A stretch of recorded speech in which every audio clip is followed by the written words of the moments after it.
మీరు ఒక మంచి స్టాక్ పిక్ చేశారు. అనాలిసిస్ కూడా పర్ఫెక్ట్ గానే ఉంది. కానీ ట్రేడ్ ఎంటర్ అయ్యి 5 మినిట్స్ కి ప్రైస్ కిందకి వెళ్తే పానిక్ అయిపోయి ఎగ్జిట్ అవుతున్నారా?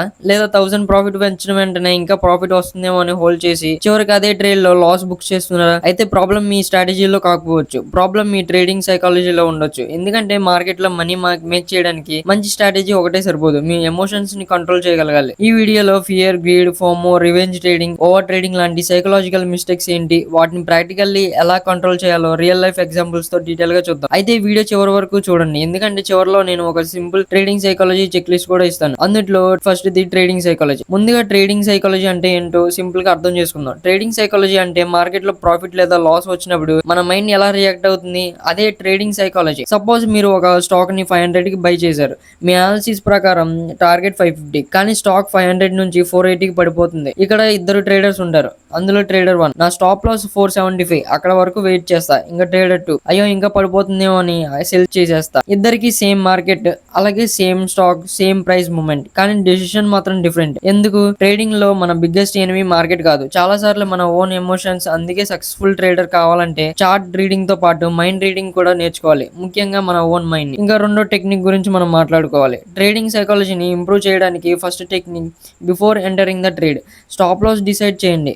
అలాగే ట్రేడ్ ఎంటర్ చేసిన తర్వాత స్టాప్ లాస్ డిసైడ్ చేస్తే ఎమోషన్స్ ఇంటర్ఫియర్ అయ్యే ఛాన్స్ ఎక్కువ. అందులో ఎగ్జాంపుల్ చూద్దాం. మీరు ఒక స్టాక్ ని 1000 కి బై చేశారు. మీ అనాలిసిస్ ప్రకారం సపోర్ట్ 970 దగ్గర ఉంది, అందుకే మీరు ఎంట్రీ 1000, అలాగే స్టాప్ లాస్ 970, టార్గెట్ 1060 అని ముందే డిసైడ్ చేశారు. ఇప్పుడు స్టాక్ 1000 నుంచి 980కి వచ్చింది. మైండ్ చెప్తుంది ఇంకొంచెం వెయిట్ చేద్దాం, రికవరీ అవుతుంది. 970కి వచ్చింది, సో ఇప్పుడు సెల్ చేద్దాం, వస్తుంది. 950కి వచ్చింది. ఇప్పుడు మీరు స్టాప్ లాస్ ఫాలో చేయకుండా 930 వరకు హోల్డ్ చేస్తున్నారు. ఇదే లాస్ ఎవర్షన్. స్మాల్ లాస్ ని యాక్సెప్ట్ చేయడానికి మన మైండ్ ఇష్టపడదు. కానీ reminder, the small loss is a business expensive in trading. 30 loss expect చేయకుండా 200 లాస్ కి వెళ్ళడం చాలా డేంజరస్. కాబట్టి రూల్ సింపుల్. ఎంట్రీకి ముందు స్టాప్ లాస్, ఎంట్రీకి ముందు టార్గెట్, తర్వాత ఎమోషనల్ డెసిషన్ కాదు. ఇంకా టెక్నిక్ 3 గురించి మనం మాట్లాడుకోవాలి. మీరు ఒక ట్రేడ్ లో ఎక్కువ మనీ రిస్క్ చేస్తే మీ సైకాలజీ ఆటోమేటికలీ డిస్టర్బ్ అవుతుంది. For example, me trading capital 1 lakh అనుకుందాం. ఒక ట్రేడ్ లో మొత్తం 50,000 పెట్టారు. ఇప్పుడు స్టాక్ 5% పడిపోయింది, అంటే 2500 లాస్. అది చూసిన వెంటనే టెన్షన్ మొదలవుతుంది. ఏం చేయాలి, హోల్డ్ చేయాలా ఆర్ సెల్ చేయాలా? కానీ అదే ట్రేడ్ లో మీరు కంట్రోల్డ్ రిస్క్ తో 1000 లేదా 1500 మాత్రమే రిస్క్ చేశారనుకోండి, మీ మైండ్ కామ్ గా ఉంటుంది. అందుకే ట్రేడింగ్ లో ఒక important principle, risk small enough that you can think clearly. Me strategy ఎంత గుడ్ అయినా ఒకే ట్రేడ్లో పెద్ద అమౌంట్ రిస్క్ చేస్తే సైకాలజికల్గా డిస్ట్రాయ్ అవుతుంది.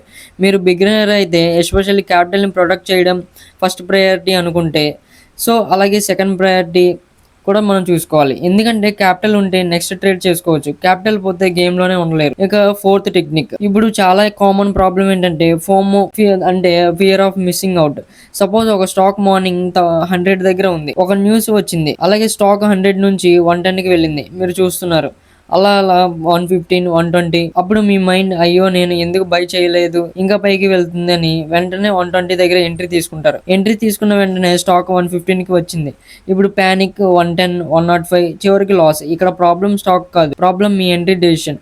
మీరు అనాలిసిస్ చేసి ఎంట్రీ తీసుకోలేదు, ప్రైస్ పరిగెత్తడం చూసి ఎంట్రీ తీసుకున్నారు. ఫోమో కంట్రోల్ చేయడానికి ఒక simple rule, if the setup is missed, let it go. మార్కెట్లో ఆపర్చునిటీస్ డైలీ వస్తాయి.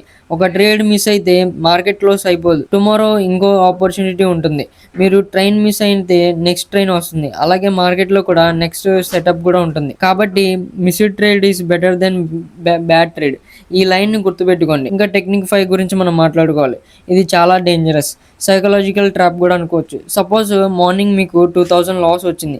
మీ మైండ్ ఇది ఎలా అయినా రికవరీ చేయాలనిపిస్తుంది. నెక్స్ట్ ట్రేడ్ లో 2000 పెట్టాల్సిన చోట 5000 రిస్క్ చేస్తున్నారు. ఆ ట్రేడ్ కూడా లాస్. ఇప్పుడు ఇంకో ట్రేడ్ చేస్తే మొత్తం రికవరీ చేస్తా. ఇది రివెంజ్ ట్రేడింగ్. మార్కెట్ ని మీ దగ్గర నుంచి మనీ తీసుకోలేదు, మార్కెట్ కి మీ ప్రీవియస్ లాస్ గురించి అసలు ఐడియా కూడా లేదు. కానీ మనం మాత్రం మార్కెట్ ని పర్సనల్ ఎనిమీగా ట్రీట్ చేస్తాం. నా లాస్ రికవరీ చేయాలి, అలాగే అన్ని ట్రేడ్ మీదకి ట్రేడ్ చేస్తాం. రిజల్ట్స్ 2000 లాస్, 5000, అలాగే 8000, ఇలా లాస్ ఇంక్రీజ్ అవుతుంది. రివెంజ్ ట్రేడింగ్ ని అవాయిడ్ చేయడానికి డైలీ మాక్సిమం లాస్ లిమిట్ ని పెట్టుకోండి. ఫర్ ఎగ్జాంపుల్, ఈ రోజు నా మాక్సిమం లాస్ 2000 లాస్ వచ్చిందా, ట్రేడింగ్ స్టాప్ చేయాలి. అలాగే ల్యాప్టాప్ క్లోజ్ చేయడం ఇలాంటివి బెటర్. ఇది వీక్నెస్ కాదు, ఇది డిసిప్లైన్ అనుకోవచ్చు. ఇంకా టెక్నిక్ 6 గురించి మనం మాట్లాడుకోవాలి. కొంతమంది ట్రేడర్స్ కి ఒక ప్రాబ్లం ఉంటుంది. మార్కెట్ ఓపెన్ అయింది ఒక ట్రేడ్, దాని తర్వాత ఇంకో ట్రేడ్, అది తర్వాత ఇంకో ట్రేడ్. ఎందుకు ఇలాగా? మార్కెట్ లో ఉన్నాను కాబట్టి ట్రేడ్ చేయాలనుకుంటారు. కానీ రిమెంబర్, సపోజ్ మీ స్ట్రాటజీ ప్రకారం ఒక డే లో 2 హై క్వాలిటీ సెటప్స్ మాత్రమే వస్తాయి. మీరు ఆ 2 ట్రేడ్స్ తీసుకున్నారు అంటే బోర్డం వల్ల ఇంకో 5 ట్రేడ్స్ తీసుకుంటే మీ ప్రాబబిలిటీ తగ్గుతుంది. అలాగే బ్రోకరేజ్, అలాగే చార్జెస్, స్లిప్పేజ్ పెరుగుతాయి. ముఖ్యంగా ఎమోషన్స్ ఇంక్రీజ్ అవుతాయి. అందుకే మీ స్ట్రాటజీకి ఒక మాక్సిమం ట్రేడ్స్ ని ఒక పర్ డే కి లిమిట్ పెట్టుకోండి. ఫర్ ఎగ్జాంపుల్, రోజుకి మాక్సిమం 3 ట్రేడ్స్ ఆర్ 3 ట్రేడ్స్ అయ్యాయా, డన్. ఇంకా మార్కెట్ ని చూస్తూ కూర్చోవాల్సిన అవసరం లేదు. No setup equal to no trade. ఇది ప్రొఫెషనల్ మైండ్ సెట్. సో ఇంకా 7th టెక్నిక్ గురించి మనం మాట్లాడుకోవాలి. లాస్ మాత్రమే ప్రాబ్లం కాదు, ప్రాఫిట్ కూడా సైకాలజీని టెస్ట్ చేస్తుంది. సపోజ్ మీరు 1000 ప్రాఫిట్ లో ఉన్నారు, టార్గెట్ 1200. మీ మైండ్ ఇంకొంచెం వెయిట్ చేస్తే 2000 ప్రాఫిట్ రావచ్చు అంటుంది. స్టాక్ రివర్స్ అయింది, 1000 ప్రాఫిట్. అలాగే 500, 100 కి చివరికి 0. ఇప్పుడు అయ్యో ప్రాఫిట్ ఉన్నప్పుడు బుక్ చేసి ఉంటే బాగుండేది. ఇది greed plus lack of exit plan అనుకోవచ్చు. సో అందుకే ట్రేడ్ ఎంటర్ అయ్యే ముందు వేర్ టు ఎంటర్, అలాగే where to exit if you wrong, where to book profit, ఈ 3 క్వశ్చన్స్ కి ఆన్సర్ ఉండాలి. ప్రాఫిట్ వచ్చిన తర్వాత రూల్స్ మార్చకండి. మార్కెట్ మన ఎక్స్పెక్టేషన్స్ కి అకార్డింగ్ గా మూవ్ అవ్వదు.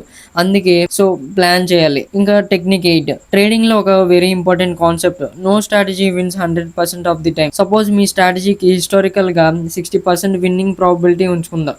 అంటే 10 ట్రేడ్స్ లో యావరేజ్ 6 ప్రాఫిటబుల్ ట్రేడ్స్, అలాగే 4 లాసింగ్ ట్రేడ్స్ రావచ్చు. కానీ మీరు ఫస్ట్ 3 ట్రేడ్స్ లాస్ అయ్యాక నా స్ట్రాటజీ వర్క్ అవ్వడం లేదు అన్ని స్ట్రాటజీ మార్చేస్తే ప్రాబ్లం స్ట్రాటజీలో కాకపోవచ్చు, ప్రాబ్లం శాంపిల్ సైజ్ లో ఉండొచ్చు. ట్రేడింగ్ ని ఇండివిజువల్ ట్రేడ్ గా కాకుండా సిరీస్ ఆఫ్ ట్రేడ్స్ గా చూడాలి. For example, trade 1 loss, trade 2 loss, trade 3 profit, trade 4 profit. ఇలా చూస్తే ఓవరాల్ సిస్టమ్ ఎలా పర్ఫామ్ చేస్తుందో తెలుస్తుంది. అందుకే ప్రొఫెషనల్ ట్రేడర్ మైండ్ సెట్ ఈ ఒక్క ట్రేడ్ లోనే నేను విన్ అవుతానా కాదు, ఇన్స్టెడ్ ఏంటంటే నా స్ట్రాటజీకి లాంగ్ టర్మ్ ఎడ్జ్ ఉందా అని ఆలోచిస్తారు. ఇంకా గ్రీడ్ ని కంట్రోల్ చేయగలిగితే, ఫోమోని కంట్రోల్ చేయగలిగితే, అలాగే డిసిప్లిన్ మెయింటైన్ చేయడం, మీ ట్రేడింగ్ డెసిషన్ చాలా ఇంప్రూవ్ అవుతాయి. కానీ రిమెంబర్, ట్రేడింగ్ లో ప్రాఫిట్స్ గ్యారంటీడ్ కాదు. ఈ వీడియో ఎడ్యుకేషనల్ పర్పస్ కోసం మాత్రమే. ఏ స్టాక్ అయినా బ్లైండ్ గా బై లేదా సెల్ చేయకండి. మీ ఓన్ రీసెర్చ్, రిస్క్ మేనేజ్మెంట్ తో డెసిషన్ తీసుకోండి. మీకు ఈ వీడియో యూస్ఫుల్ అనిపిస్తే ఒక లైక్ చేయండి, షేర్ చేయండి. ఇంకా ఇలాంటి తెలుగు ఫైనాన్స్ అలాగే ట్రేడింగ్ వీడియోస్ కోసం మన ఛానల్ సబ్స్క్రైబ్ చేయడం అస్సలు మానొద్దు. So see you in the next video.